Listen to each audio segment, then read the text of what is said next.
Hi, everyone. Welcome to Blackheart Studio. Today, we're going to make a flying dragon out of stained glass. This is such a fun and unique project. And once it's done, it'll look amazing hanging in your room.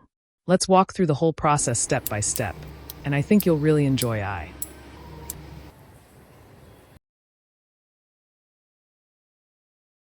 First, let's take a look at the pattern. I've printed the dragon design and cut it into small pattern pieces that will be used as templates on the glass. This helps us cut each glass piece as accurately as possible.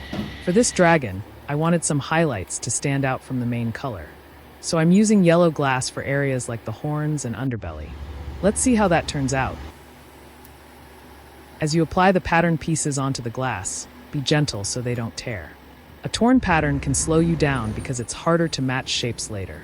If you can get a small printer, it's super helpful when you're doing multiple pieces. Each piece is printed to scale, which makes a huge difference. I used to draw directly on glass, and honestly, it caused a lot of misalignment. Once I started using printed templates, everything just fit together better. If you don't want to invest in a printer and cutter, you can also take your designs to a local shop. They'll cut the templates for you. This dragon has over 20 small pieces of glass, which makes it a bit challenging. But that's what makes it fun, doing something hard and seeing it come together. Also, can we talk about the sound? There's something oddly satisfying about that crisp snap when cutting glass. It's one of those little joys that only stained glass makers understand.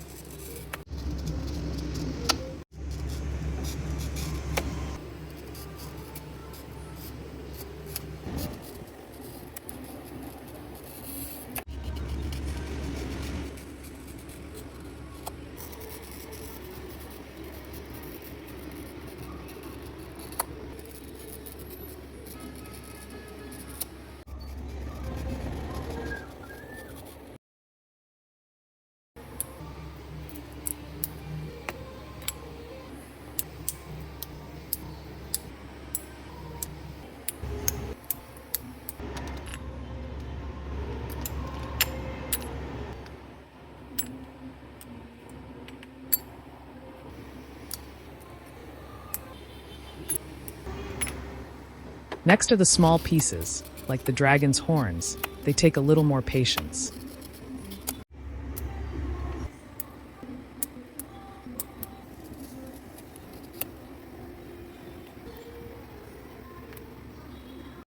After cutting, it's time to grind each piece. I'm using a medium-sized glass grinder.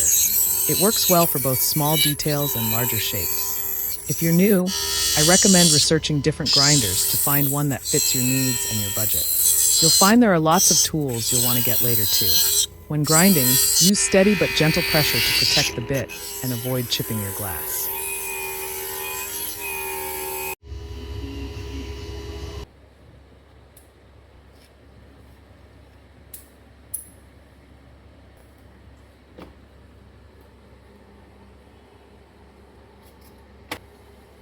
Now it's time to foil each piece. Wrap copper foil evenly around all edges. Then use a fid to burnish, especially around sharp points like the dragon's head and tail. The neater your foil, the better your solder lines will look later.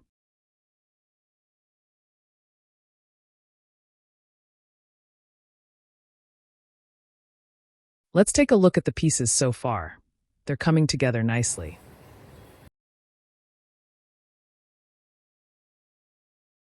On to soldering, and let's be honest, this is where a lot of people get stuck. Here are some things that really help. Choose foil that matches your glass thickness. Make sure your foil is centered and burnished flat. Use good quality flux so the solder flows well and sticks properly. Get yourself a decent soldering iron, mid-range or above is ideal. And most importantly, practice. Soldering takes time and muscle memory.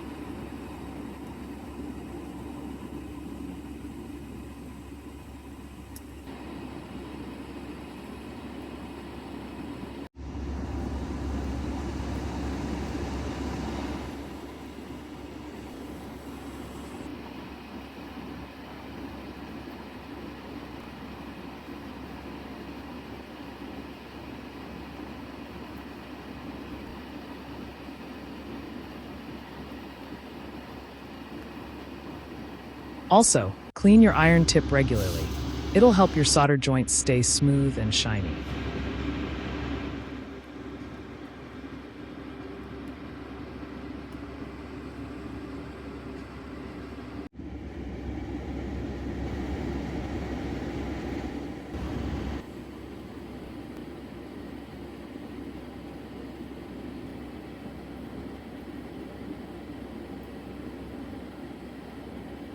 You might be wondering, where are the wings?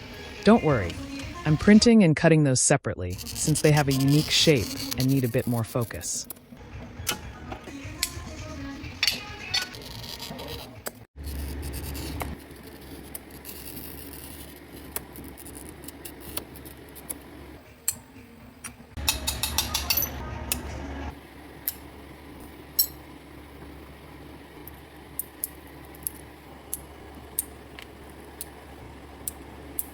I finished the flying dragon model, and this is my result. It looks so mighty when it spreads its wings.